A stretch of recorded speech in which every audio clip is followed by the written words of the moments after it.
This is not a substitute for 12-step Big Book recovery. In fact, we think our exploration of this letter will only be relevant to someone who is actively working the program of recovery outlined masterfully in our AA Big Book.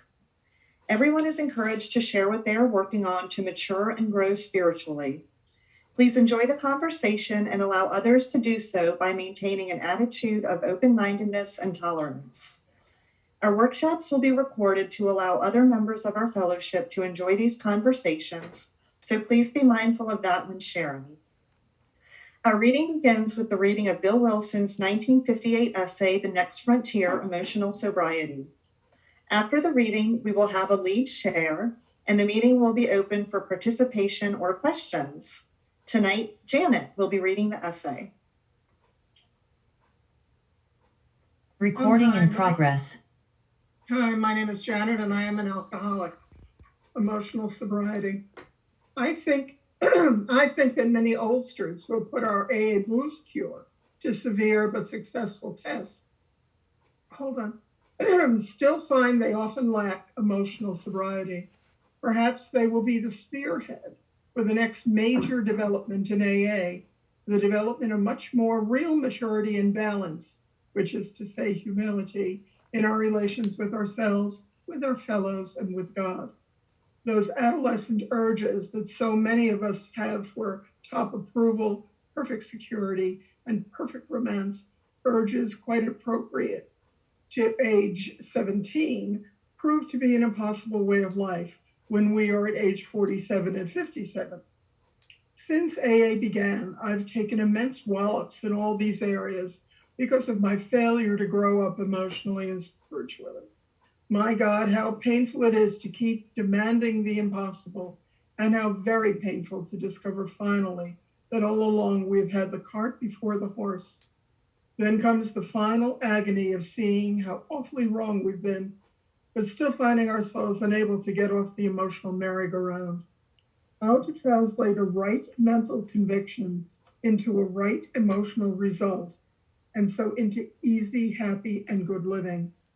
Well, that's not only the neurotic's problem, it's the problem of life itself for all of us who have got to the point of real willingness to hew to right principles in all our affairs. Even then, as we hew away, peace and joy may still elude us. That's the place so many of us AA oldsters have come to. And it's a hell of a spot, literally.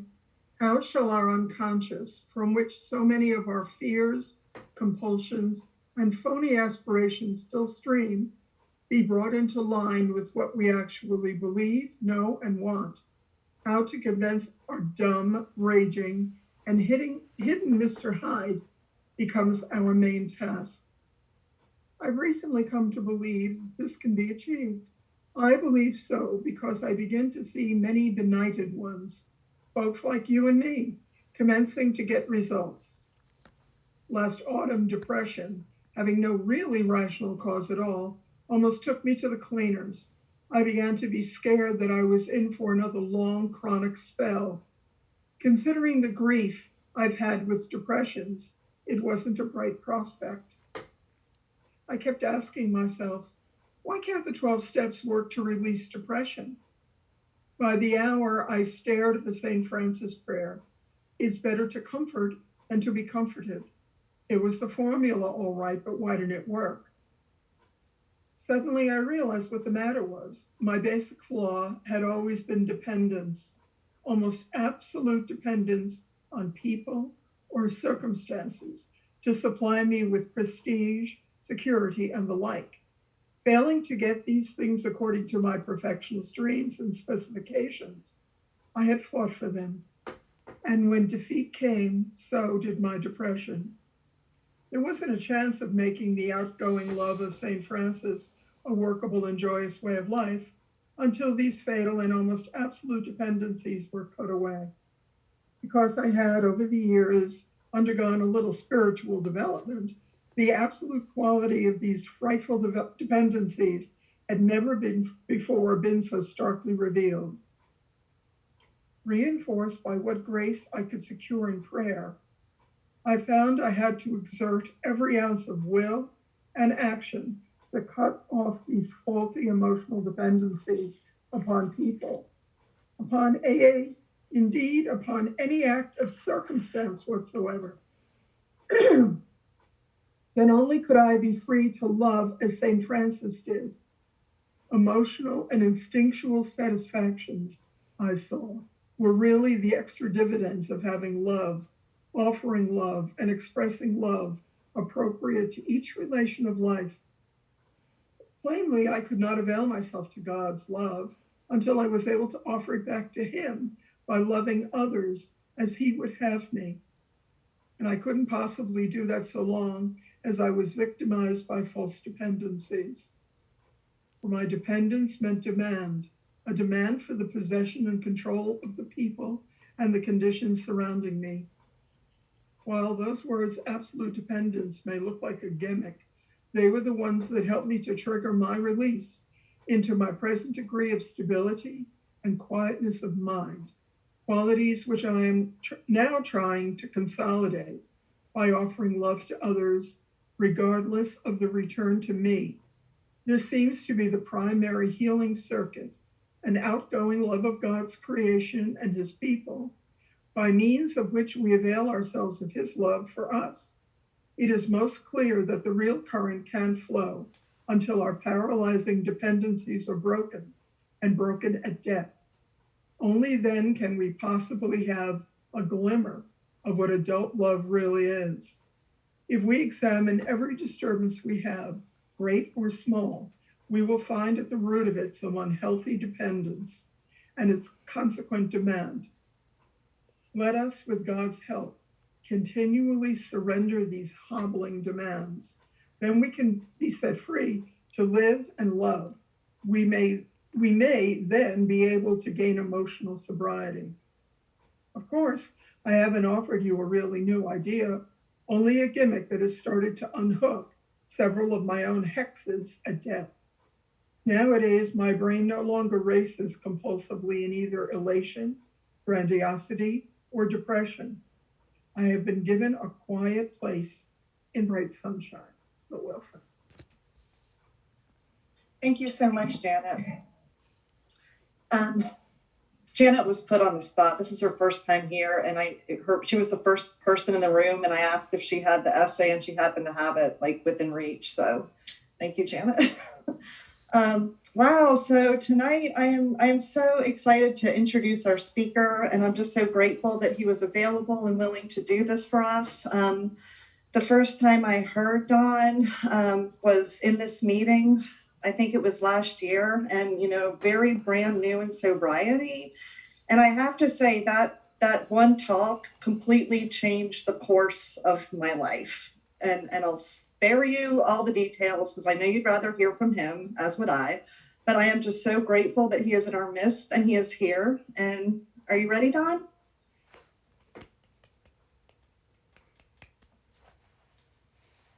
You're muted.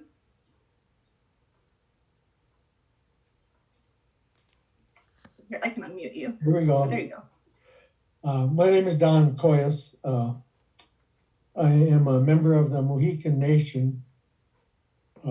Our tribe is a matriarchal community, and it's a clan system. So I was born for the Turtle Clan on my mother's side, and my Indian name is Tantankawambli. That name was given to me by the elders when I was given a responsibility to be the keeper of a hoop of 100 eagle feathers. There's something been in our culture for that it was told it was going to be coming for about 400 years. And so I was given that responsibility. And always kind of what I like to do to get things going is I always like to light a little bit of sage. Primarily it helps me, I guess, get over my jitters or whatever it is. So I will light some sage. And in our culture, what we believe is that the smoke comes out in the spirit comes out in the smoke. And when we light it, then that spirit comes out. And then the spirit it knows no distance. Whatever happens here happens there instantaneously. And so what the sage is about is to help us to connect with each other. And it kind of helps us to remove any negative things that are around. So I'll take this feather and I put this medicine comes out on the feather, and then I swoop this feather like this, and then it goes all around everywhere. And I was taught by my grandpa to start things, in that manner. So I want to thank you for allowing me to, to do that. And just maybe that will help me get going here. I have 9 children altogether, and out of those 9 children, I have 20 grandkids, and I have 1 great grandchild. And of my 20 grandchildren, 19 of them are all sober and don't use drugs or alcohol. We got one that's just kind of getting into recovery, around that. So we're pretty pleased with that. I think one of the reasons I got sober was I wasn't trying to get sober. I was beyond giving a crap. I didn't care anymore. And so I know that my family was praying for me. And I think I learned a little bit later on that I had some intervention from God, the creator, I call him. And I didn't really I didn't feel anything that my relatives were doing. I know they were praying, and I didn't sense anything God was doing. The thing that made me realize something was going on was, at that time, my wife, she went to Al-Anon, and I was kind of glad she would take off out of the house one way and I'd go to the bar the other way, and it seemed to be really cool. But I remember the weekend that she went to an Al-Anon meeting, and when she come home, she caught on to what Al-Anon was about. And it altered my life like you can't believe. It was just scary what she learned from those people that just really changed my life. So that was the most recognizable thing that I knew that there was help coming. It was from Al-Anon, and I'm grateful for Al-Anon for doing so. And I was raised on a reservation in Wisconsin, and my dad was he was a hardcore alcoholic. He was drinking a lot when we were all growing up, and when he was drinking, he was violent. He had tendencies to be really violent. And so we would watch out the window, and if he wasn't home by 5:30, we knew he was out drinking, and we knew it was going to be hell to pay when he did come home. And I have a lot of memories of him beating up my mom and all that stuff that went on with that. And he was raised in something called a boarding school. It was a governmental boarding school, and I didn't know all what happened to him, but he punished us like he was punished in the boarding school. So I just kind of grew up with that. And so there was a lot of fear in our family, a lot of secrets. Nobody told anything what was going on in our family. And by the time I was 9 and 10, I was sexually abused by an uncle for a couple of years. And then there was a beer party on our reservation. He was up there drinking, and a fight broke out, and somebody shot him 6 times, so he died. And that was my mother's most favorite brother. And so when he got killed, I was so happy, and I always had this funny conflict going on. I was happy, and I hated to see how sad she was, that kind of stuff as a kid, goes through. And then I never drank alcohol till I was 18. But the first bottle of beer I had that effect like the big book talks about. I couldn't believe that I could change so much from one little bottle of beer. And then from there, I got into relationships and got married. I had a couple of children at first, and started, I guess that saying is a man takes a drink, then a drink takes a drink, then a drink takes the man. And that was my journey. By the time I was 33, my life was so complicated. I was in the middle of divorce and thousands of dollars in debt and trouble with the law and cops and children and cars and all that crazy stuff. And we got to the point where I didn't give a crap no more. And then lo and behold, by some coincidences, I run into you guys. I run into AA. And I remember my first meeting, I didn't tell anybody I was gonna go. I was gonna go see what it was about. And I remember I went and I scoped it out, what that meeting was like, and or where it was.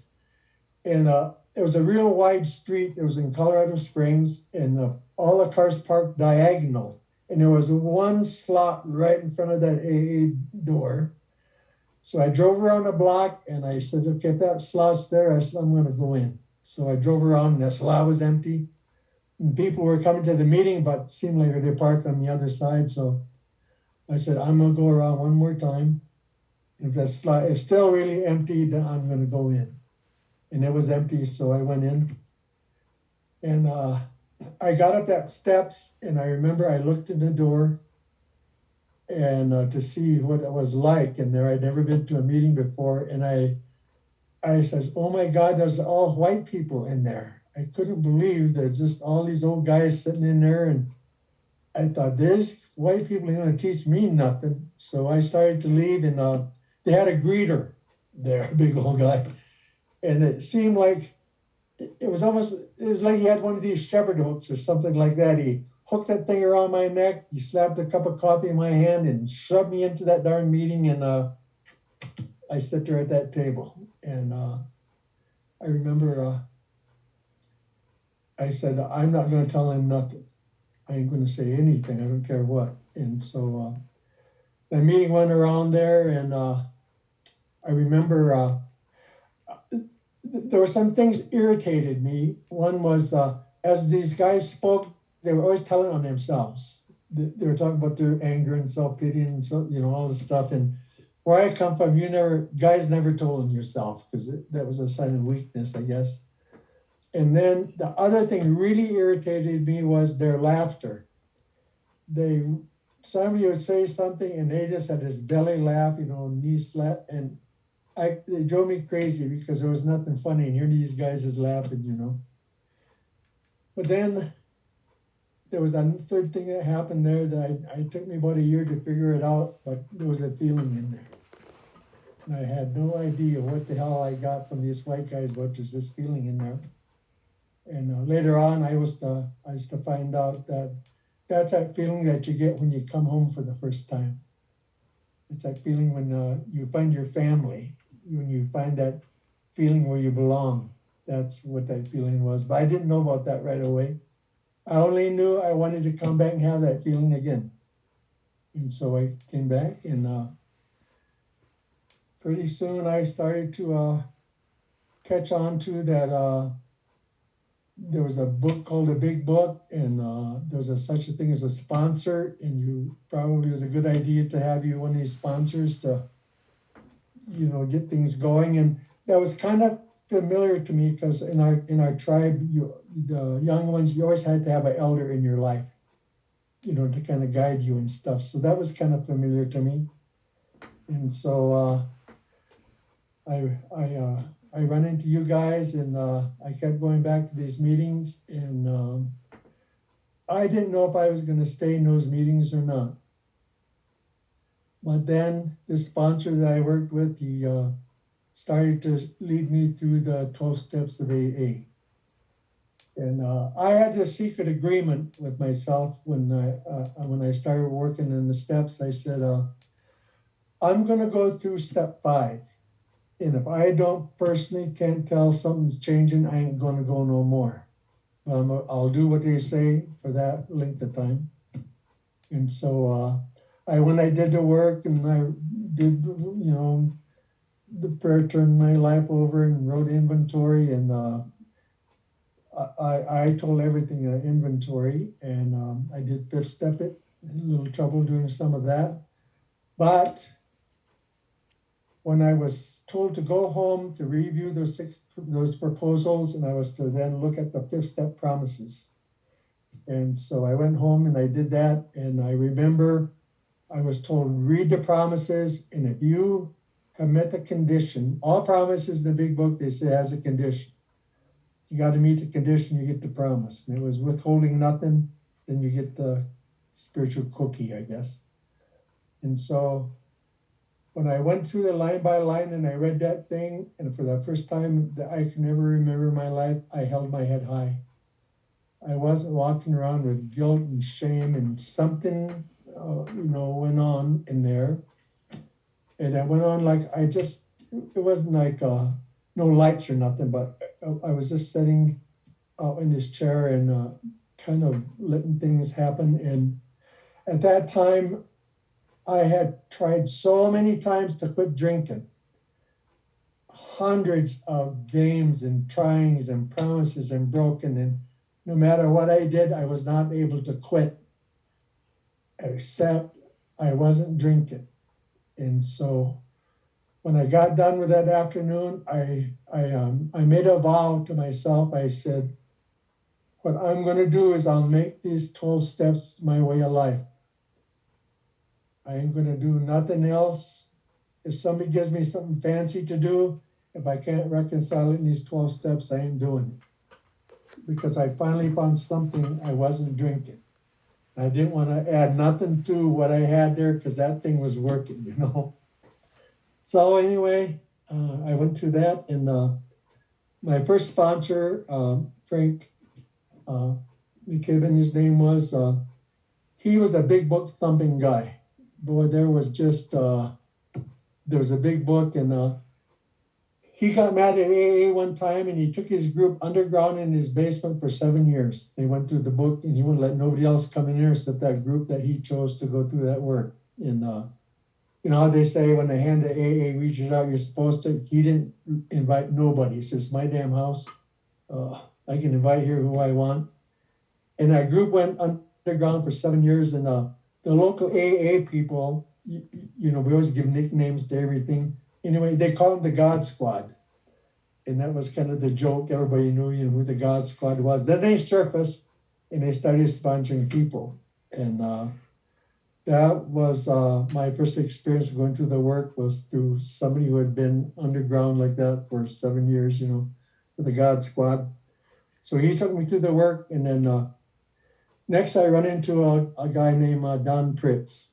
He was in Denver at that time. And I always call Frank was my head sponsor, and Frank, he was my heart sponsor.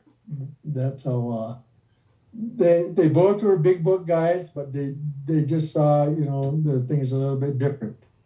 And so I went through with him, and then I got about 3.5 years sober. I went kind of crazy. My meetings got stupid, sponsors got stupid. I couldn't read the book. I couldn't do 11 step, and I felt I was going to drink. That's how it seemed to me. I just, even my kids were saying, by then I had my family back, and my kids were saying, "Dad, you need a meeting." And so anyway, I went and I run into this old Indian guy. His name was Johnny Looking Cloud. He'd been sober a long time. And so I went and I asked him for help. And he said, "We've been watching you for a long time." And he said, "Most of us thought you wasn't going to make it." He said, "We can kind of tell sometimes people come in and when they're angry and they walk out of meetings and they're stupid and whatever." He said, "We didn't think you would make it, but," he said, "you did." So he said, "The program's working." But then he went on to say, he said, "There's been something missing for you." And I said, "Well, what's that?" And he said, "You think that this is a white man's program. That's how you call it." And he said, "This is not a white man's program." And he said, Johnny Looking Cloud, he was a very traditional man. He knew a lot of the old ways of the Indian people of his tribe, but he also was a staunch Catholic. He really was he did all the moves, with the Catholics that he did, but he didn't see them as two different things. The way his spirituality was, he just said the Bible is earthly stories, spiritual stories with Indian meanings. That's how he would talk about stuff. He always had everything integrated to be really cool. So anyway, he said, "What's missing for you is," he said, you gotta add a culture, the way your grandpa told you." He said, and so for him, I think my first turning point in the program was when I went through with Don Pritz, and I learned this love stuff that he talked about, and then when I went through with Johnny Little Cloud, when he started to show me how to use the culture. And so he had me take the 12 steps and put them in a circle. He says, we're circle people. The earth goes in a circle, the moon goes around a circle, the sun goes around a circle. All of our teachings goes in a circle. So he put steps 1, 2, 3 in the east, and that was like finding your relationship with your higher power, your creator, like a new day, new beginning. Then as the sun goes all the way across the sky, then in the south was steps 4, 5, and 6. That's where you find your relationship with yourself. Your strengths and weaknesses through the inventory, etc. 7, 8, 9 is like sunset. That's where you go make your amends. And you connect now with your relatives. And then 10, 11, 12 in the north, he said, now you're in harmony with the teachings of the earth. That's what these 12 steps are. They're principles. And the earth is made of principles. And he said, the salmon have their principles, the moose has their principles, the dandelion its principles, and we have ours, and there's 12 of them. And he said, this is how the old way, how we lived in harmony, with the earth. And so I was taught then that I was to go through this work every year.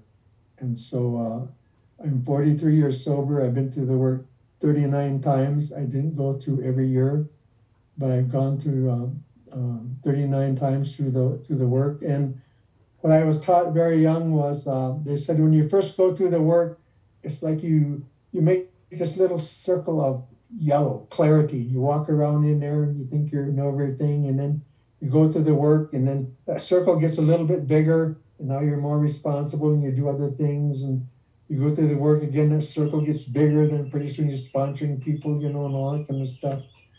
Then he said, surrounding that circle, this is where God is. In our language, we don't say God. What we say is a great mystery. That's how the word is. So surrounding that circle of light is the mystery. And so what they always taught me was when it's time to go through this work, you walk to the edge of the yellow and you go forward to step 1, not backwards to step 1, but you go forward to step 1. And so that's what I did. I went go forward and I do that work again to see, is the magic still there? Is there still something that you get to learn?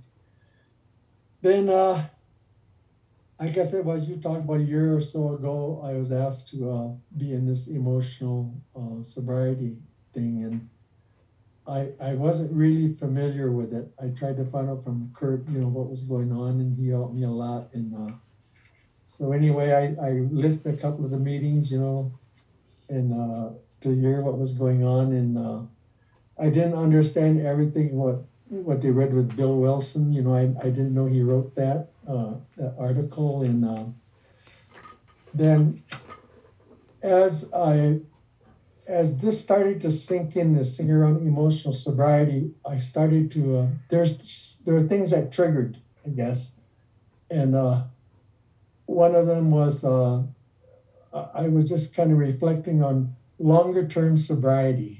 How about that? Because Bill Wilson kind of talked about longer term sobriety and stuff like that. And he talked about maturity and dependency. And I guess I was in a spot in the seasons. Maybe it was a winter time for me when I just was reflecting and questioning and asking and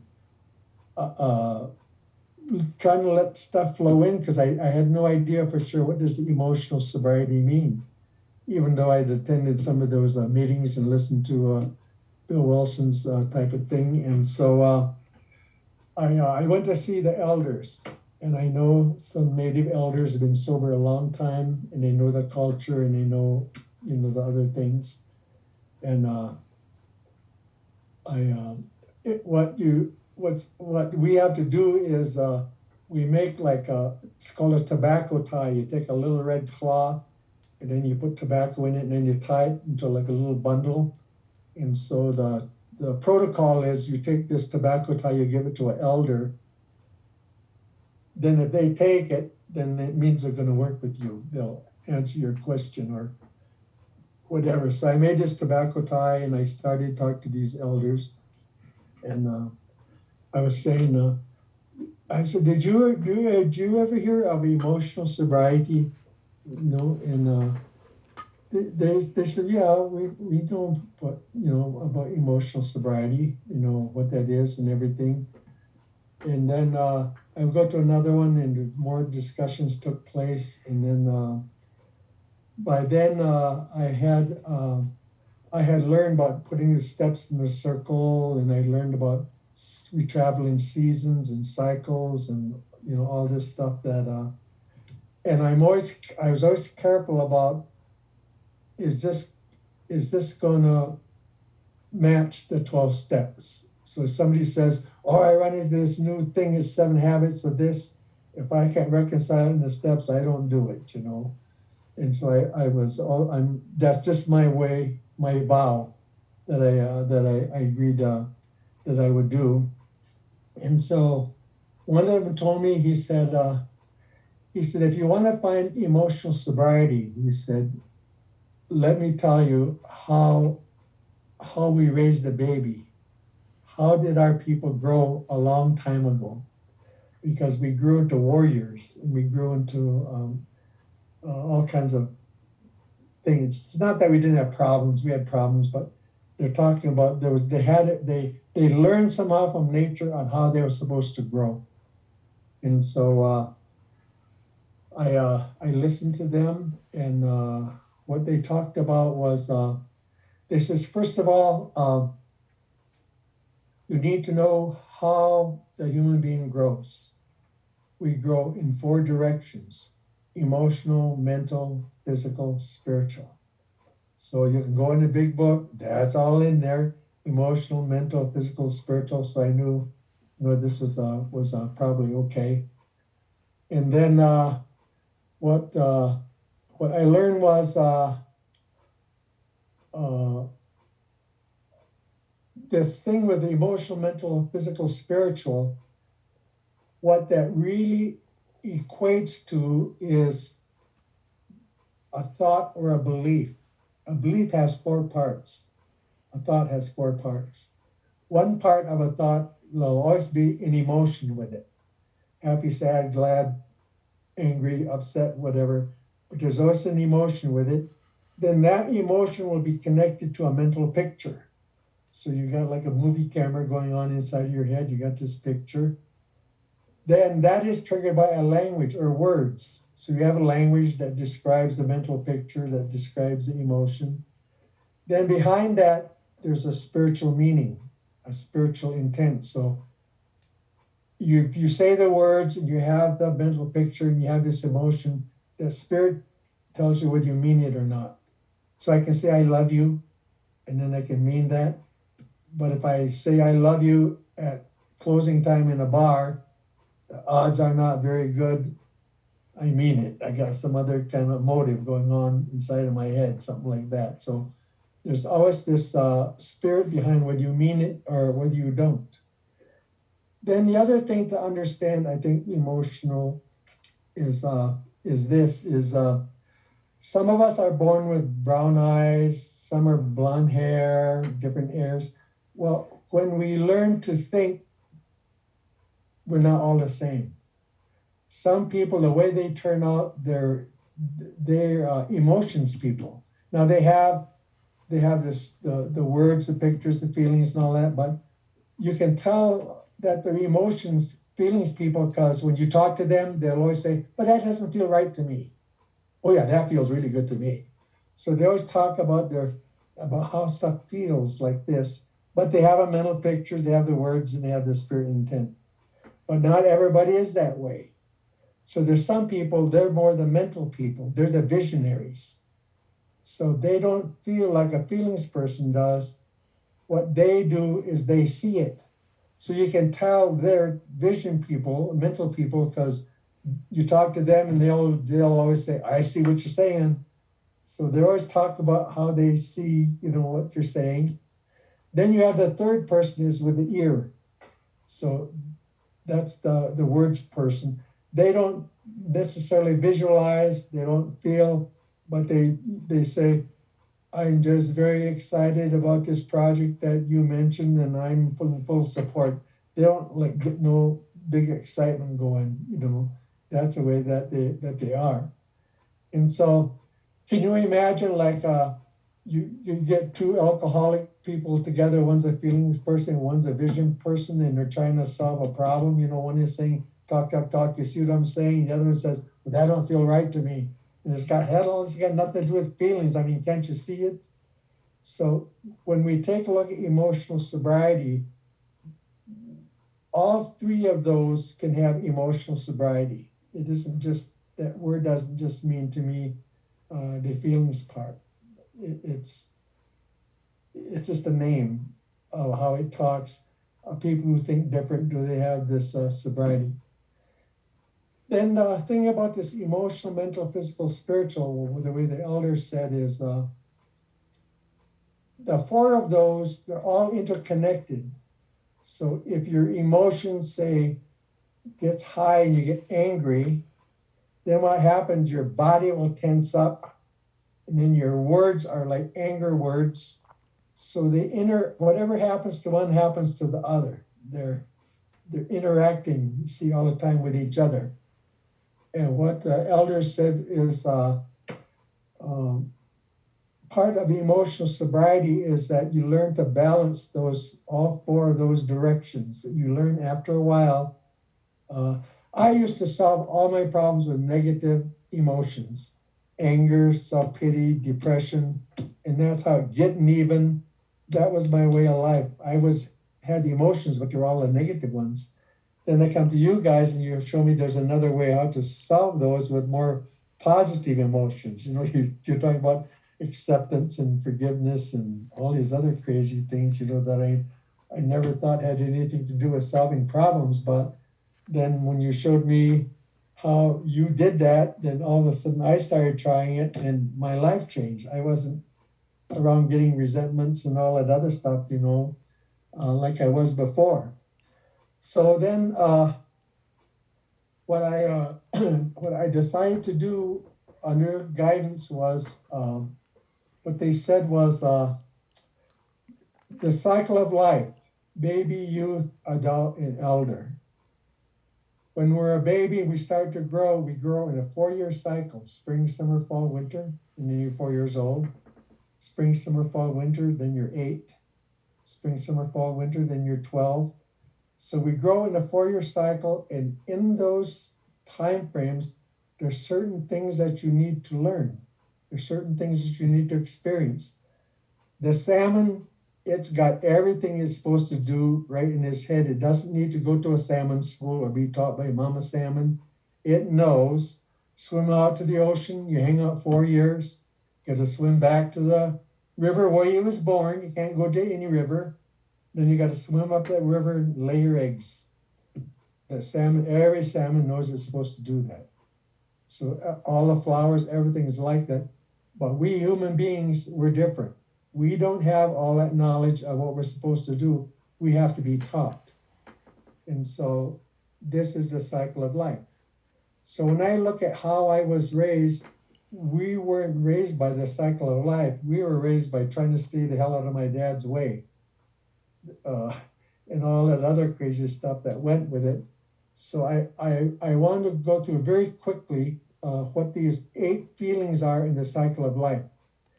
And if I If, if my staff taught me really this afternoon how to do this, I'm going to share a PowerPoint very quickly. Host disabled screen sharing. Maybe I'm not going to do that. So anyway, when a baby is in the womb, they feel safe. It's just cool and there's water and it feels protected and it just really thinks it's got, then comes aware of life and sound and all this crazy stuff. So when that baby comes out and is on now ready for being the earth, the earth and how it works is it's all developed around relationships and it's designed as an interconnected system. It is built around trust. Now the bird is designed to fly, so it's supposed to do that. The fish is designed to swim, it's supposed to do that. The human is designed to trust. That's how we're supposed to be, because the bear wakes up, it goes by the river, and it trusts that the salmon's going to be coming up in the next couple of days. Pretty soon here comes the salmon. And if you give it a little thought, the whole universe has synchronicity on seasons and cycles and timing and things and food, and it grows up and you know when to plant and how it's going to come out, you know, all those things like that. So when we come into the life form, the first thing we're supposed to develop is the world is a good place and man, I belong in it. That's a feeling you're supposed to have when you come in there. The world is a good place and I fit and I belong in it. Like in our culture years ago, in my tribe, for example, when the baby was born, what the Turtle Clan did was about 2 hours after a baby was born, 2 elders from the Turtle Clan would come over, and first they would give that baby to the female elder, and she would tell that baby the story of life for 12 years or 3 seasons.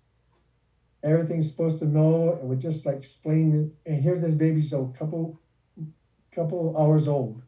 Then she would turn that child to the male elder, and he would tell their story from 12 until changing worlds or death. And so then the next morning, when the mom would be getting the baby ready, she would tell that baby a little bit of that story. And the second day, she would tell more. And then 3 months later, there'd be a little bit added to that story. And so she was always being told about the cycle of life. So the first 4 years, the parents did no discipline. When that baby messed up, they had the terrible twos. But when they messed up, grandma did the discipline because that baby had to develop a sense of trust. And if the parent was telling it things and correcting it and hugging it, correcting it, it wouldn't have that sense of trust. So in the old days, this is what they did. You need a sense of trust. So it's a feeling that you get. Now I'm going to describe very briefly 8 feelings, then I'll give you a place to look at a videotape that tells you the details, more of it as we talk about what we're doing here. Then the second feeling you're supposed to get is one called independence, autonomy. And how you get that feeling is, you ever notice the 2 most favorite words of a 2-year-old is no, They like revolt from the parents. That 2-year-old would be a perfect teenager if they could just drive a car, but they can't. They just drive you nuts. Now, they're supposed to do that because they're getting a feeling of independence. They need that feeling for later on when they grow up, is that they can make choices and decisions. If they don't get that feeling, then they're wishy-washy. They can't make decisions. So you'll see them sometimes, they'll be in a relationship and the guy will say, hey, would you like to go to a movie? If you want to. Well, you want to go to dinner afterwards? Yeah, it's okay. Dinner's okay. Well, what do you want to have? Well, you pick it. They just can't make a darn decision. They're just whatever, The reason for that is they didn't get that feeling when they was in the younger sense of independence. Then they get past that, and when they get to 4 to 7, they're supposed to have this feeling that's called initiative, but this is where you get imagination. And it's what it gives you is the ability to problem solve. So you'll see, like, when my kids got there, some of them, they had like pet dog, they had invisible turtles, and you had to set food at the table for them. They talk to imaginary friends and all this stuff. All of that is creating this ability for creativity. They have to go through that. Then once they get into the pre-teenage years, is this sense of accomplishment. This is a feeling that you get during those 4 years by being good at something, being good for something. You need to have that feeling, I'm good at it. Well, I'm good for that. When we grew up, that's not how it was. We weren't told we were good at it. We were told we were good for nothing. And you're never going to amount to nothing. And who are you think you are gonna, and then we were raised around the reservation, and there was a lot of racism that went on there, and all this talk you can imagine between white people and Indians and the kids in the school and all that stuff. So I kind of, all six of us kids, we all grew up with this feeling that we just weren't good enough. We didn't know we grew up with that feeling, but that's just how it felt. So we wouldn't take opportunities, and we wouldn't take risks, and we wouldn't try certain things, but we didn't know that. We just thought we were just kind of dumb and stupid. Then you get into the teenage years, and this is where you get identity, where you're supposed to get this feeling of belonging. And then during these 3 years, this is where you need to answer to 3 questions: who am I? Why am I? And where am I going? And you got to break away from parents again. So it drives parents nuts again. If you ever notice, like in the inventory in the 3rd column, one of the things we take a look at is my feelings of personal relationships, my personal self-esteem, because you want to know your image or your picture that you currently have. You see when you're in recovery. For this reason, is if you take a thermostat and say you set 72 degrees. If it got below 72 degrees, the furnace kicks on, gets 72 degrees, it shuts off. If it gets too hot, then the air conditioner kicks on and it keeps the temperature the same about. That's the way our self-image is. When you get this picture of yourself, if you act below you, you'll do something to pick up. If you act better than you'll sabotage. You'll come back to do that regulating device. That's what keeps you in prison. That's what keeps you trapped. Is when you have this image and things. So there's so far that's 5 feelings, and it's a feeling. It's a thing that the salmon don't have to have that. It already knows that, but it's by the experiences that we're supposed to be guided as we go through these to get these stages. Then the next stage is one of intimacy. And this isn't about sex, it's about being able to share your feelings. It's about being able to share, this is who I am, and knowing what those feelings are. Then the next feeling is one called generativity. This is a feeling that you get when you get at that age, you seem to have to be going and start to give away to keep it. You got to go and help others. Otherwise, you just don't feel, you can't be selfish no more. You want to volunteer at school or make this for somebody or help grandma or whatever. You got to have a flow going the other way. And then you get to the last feeling of the elders is integrity. And this is a feeling that by the time, if you are, it's like emotional sobriety. This is about maturing. You can have a mature 15-year-old, and you can have an immature 40-year-old who's acting like a 15-year-old because they didn't grow up. So emotional sobriety is about growing up, and how Johnny Lookercloud helped me see this. If you want to know how that's supposed to be, it's the cycle of life. There's 8 stages that you're supposed to go through, and then you'll know whether you are emotionally stable or emotional sobriety, which I didn't know, exactly what that meant. So then what I did was I said, okay, I'm going to take a look at this and I'm going to make it into step 1. I'm going to look at my unmanageability or manageability in these 8 areas. So I took the sense of trust and I made a scale on 1 to 10. 10 was high, 1 was low. And so I thought, where am I on the scale of trust, sense of trust? Honestly. And when I looked at picking a number, I was most comfortable picking the number 3. And I'm sober a long time. And I said, I can't believe you would pick a 3. But then when I started to take a look at it, now I use a system called mind mapping. Mind mapping is you draw a circle in the middle of the page, and then you draw lines out, and then you write your ideas on each of those lines. And so I started to say, all right, do you have issues of trust? And honestly, I said, you know something? I don't trust white men. And it was like I never caught with that in a set of steps the way I was doing them. And then I said, I don't trust women.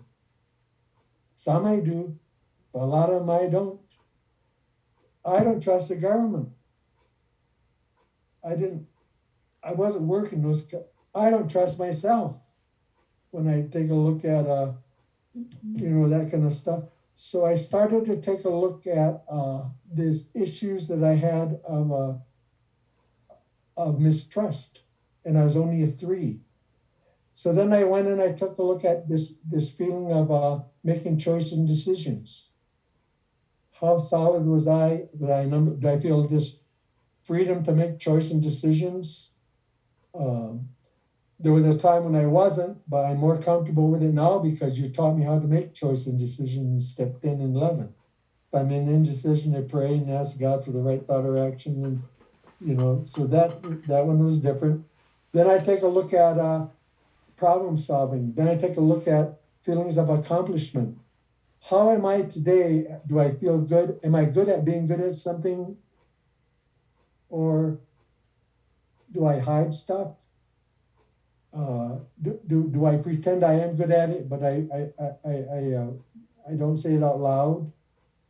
Do I take risks? Am I willing to try something new? You see, so I started to add around all 8 of these feelings. I looked at identity. I looked at intimacy. I was low on intimacy. I wasn't like how I thought when I looked at what are my issues around intimacy, and then generativity, and then the integrity. So I took step 1 and I could see a different way of looking at unmanageability. Then I took a look at white men, and then I expanded it. I says, with the white men, how are you behaving in that? Not what are they doing? I had to look at my unmanageability. Am I playing games? Do I lie to them? Do I make jokes to them when they ain't around? Do I criticize when I see them on TV? Do I think they're all like that? All men are like that? Do I maximize joy? So I had to go around there and with women, take a look at my issues with women. What's my unmanageability? I saw, like, I played games, I lied. I started to see, and here I'm sober a long time, and I can start to see these things. And I think what it is, I remember Johnny Looking Cloud, he had this window and he had this long bench on there, and he had river rocks on it. River rocks, they're like very flat, very round. And he painted white on one side, black on the other. And so one day I was asking about those, and he said, I mean, some were like huge, and then some maybe like big as a quarter or a dime or what, little bitty ones. And he said, when I go through the work, he said, what I think I got everything, all the big rocks. So I go to the big rocks and I turn them over and I say, good job, you got them all. Then a little time goes by and things don't seem right anymore. And he said, then when I find out those smaller rocks, I didn't see them. But now the smaller rocks are my big rocks. Then I go through the work, and then all of a sudden I think I got it all. But now there's these little rocks I didn't even see the first time through. Now those little rocks are now my big rocks. And he said, this is how you can see these big rocks. He said, some of them, he said, they're hard to spot because it was something he called intentional neglect. And I says, what the hell is that? And he says, intentional neglect is something crops up and very quickly you just look away. You don't argue with it. You don't rationalize. You don't pretend. So it's very hard to catch an inventory because it's not in your memory. You know, the talk about it, justifying it, it's not there, but you look just very, very quick. You just look away. And he said, that's those little rocks. Well, when I started this process of looking at cycle of life, I started to see these little rocks I never even knew I had. It just kind of busted my chops, actually, I guess is a good way to say it. I mean, there were a couple times going through it, I said, why the hell did you start this? You've been sober 43 years, you're happy. You're not sad and depressed or nothing. Now I got to look at this crap. But that's right. I have to look at this stuff because I want to grow. I want to have more of that. So then I went through all 8 of those, and I used this mind map to take a look at how am I in it? What is my issues around it? Does that make some sense? So then I take that and I take that to step 2. So I take this issues around that I put white men, women, myself, God, government, and I take that to step 2 that I rated a 3. Now I say, what would it take for me to get this to an 8 or 9 with God's help? Came to believe that a power greater than myself could.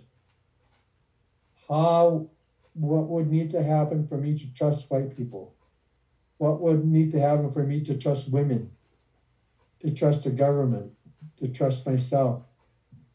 And I had to really light a lot of sage and stuff to get the answers, because sometimes I don't want to. Maybe in Indian country it wouldn't be really popular for you to start to not agree with everybody about white people, because there's a treaty in the past and all this kind of stuff is going on. Because if you have a good experience going and God helped you make one in step 2, it means you got to defend them if somebody talks against them. Because now your beliefs have changed about it, if that makes some sense. So I went through all eight of those areas, bringing that to step 2, taking a look at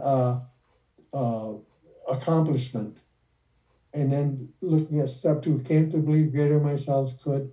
And what I found was, in the past, I've always done steps 1 and 2 with page 52, with that personal relationships, emotional nature. That's what I've always done before. But I found out they were covered in the cycle of life. I could say I addressed issues of personal relationships, emotional nature, making a living, in doing all of that.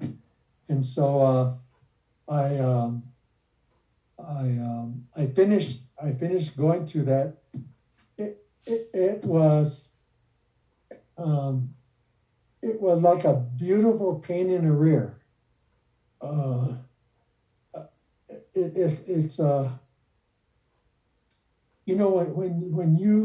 When you see stuff you've been hiding, intentional neglect, and it surfaces. Like, I didn't know, long as I am sober, I didn't know that I still play games. And it was sort of like what I began to see in doing the steps 1 and 2 this way is I was able to name the game that I'm playing. Just seeing it, I didn't, but I did have a name for it. And being a Native person, there's people look at Native people in a certain way, and I can spot the ones that I used to drink free, spotting that white person that I could tell a good Native story, sob story to, shoot pool or whatever.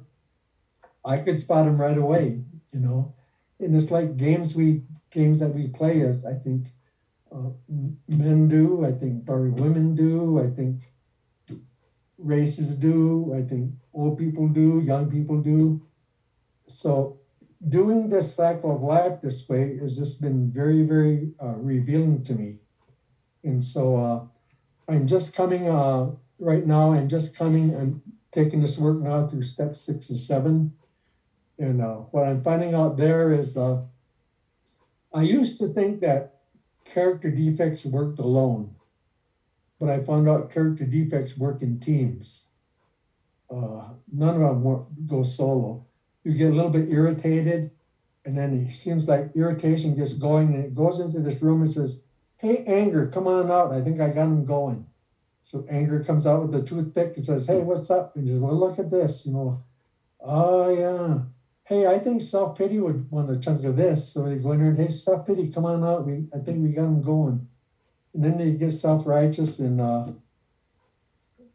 how long does that take? Me, like maybe 15 seconds. I can go from irritation to anger to self-pity, and I even get a resentment. I run my mouth and, whatever. So I'm seeing very subtle character defects, very slick. Because I think one trick is what I found out is in kind of closing here is I look at long-term sobriety. There's some little things that I've learned from you guys and certain meetings with certain people, but there's things like I learned is like the ego loves to analyze itself. If I'm not careful, when I take a look at what's going on with me, the ego is telling me what it is, and I believe him, and then I'm in this trap again. It's like that intentional neglect thing. Then I found out the ego works on where I have my shit together. It long-term sobriety isn't messing around with my junk that takes care of itself. It goes right where I'm supposedly hot, and that's where it works. The other thing I learned was there's really two systems that we fight in. One is love and one is fear. There's not three systems. There's just love or fear. When we get up in the morning, we position ourselves into the love system. And then we go and think, we do our deal. Then if something happens that we cross into the fear system, there's an indication that we're supposed to watch for. One is irritation, excite the feelings, and one is doubt. This is fear. If I sense that, what works is if I promptly recognize it. If I don't, then it goes on to anger, then it goes on to self-righteous, then it goes on to self-pity. And it takes me about 5 seconds. I had a friend of mine a while ago, he made me a 10-step bracelet. And on that bracelet, he wrote, the first 5 seconds are golden. And what that meant was, promptly in 10-step is what I was supposed to do when I felt irritation or doubt. I was supposed to put my hand on that bracelet so that I didn't let that irritation build a team of character defects. Otherwise, I'd be making amends and all that other stuff, to catch it right away.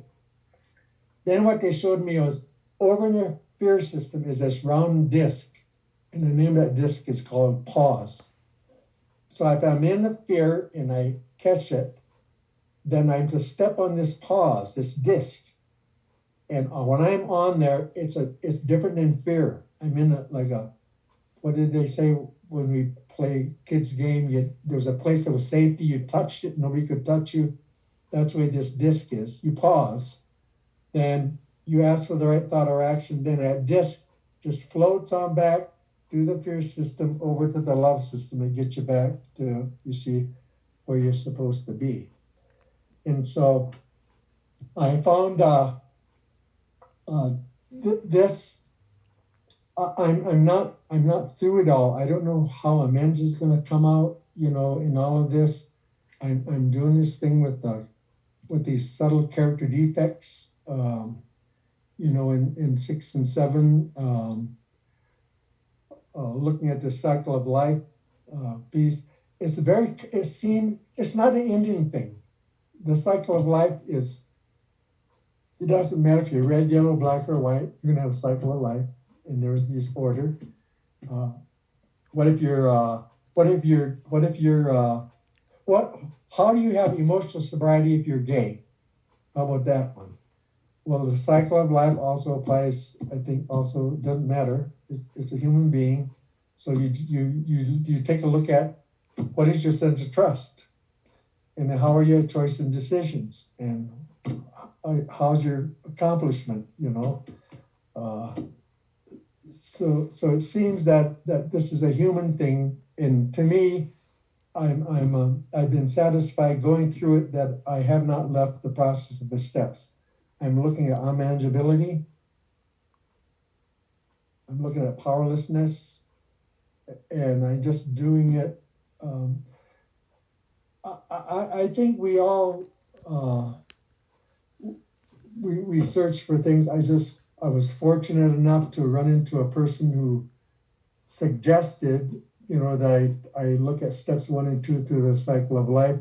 I'm even doing inventory now. I did inventory in cycle of life. I did baby, youth, adult, elder, and then I drew like 4-year cycles, and I take a look at what happened to you when you was 4 to 7, what happened to you when you was 8 to 12, what happened to you as a teenager, what happened to you. And one of the things that has come up that a lot of Native people might experience, maybe blacks do, but this thing on this intergenerational trauma. We now know that the stress of our ancestors and what they went through, the emotional stress, it's actually recorded in a layer of your DNA. And when they make a baby, you can actually have stress that you are working, emotional things you are working through based on something happened to your grandpa and grandma. Because it's transferred down to so I think that it happened with the Irish,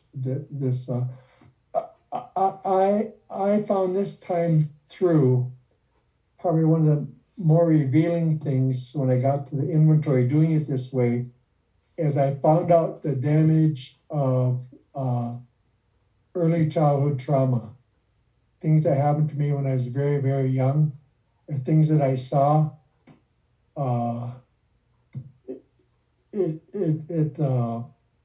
I never saw those things really in normal things. I was doing the 12 steps the other way, but I've had a lot of tears come just with something popping up, that I didn't necessarily even know was inside of myself. And I think there's this, I think sometimes what I've done, even in sobriety, is I pretended something didn't hurt. And if you pretend something that doesn't hurt, that thing is not going to heal. That's just kind of the way the deal is.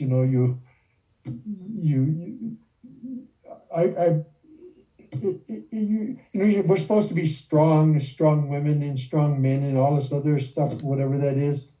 But I think when pretending is a way of hiding, it's a way of avoiding, and this darn cycle of life stuff is just surfacing that kind of stuff for me, and it's just like one of these beautiful pains in the rear is all I can say about it. So I like this format, is I can share my latest. This is my experience so far. I like how I think it was Mary there I heard say one time, you share your experience, strength, and hope. You don't share your theory, strength, and hope. You don't share your hypothesis, strength, and hope. You share, if you've done it, you can share it. You've gone through that. So and I like your format. I don't have to be through everything it's okay for me to be halfway through this stuff and share it, here the best that I can. So with that, I'll just kind of close, right there. It's a little bit different. There is if you want to see a lot of the real good details for the cycle of life, there's a website called sobriety.com. Then when that screen comes up, there's a thing called sobriety teachings. Then it'll bring up some videos and just look for the cycle of life, emotional sobriety. And that tells all 8 of these feelings in great detail on how they fit. What does it mean? So that's there. All right. That's all I got to share for this part.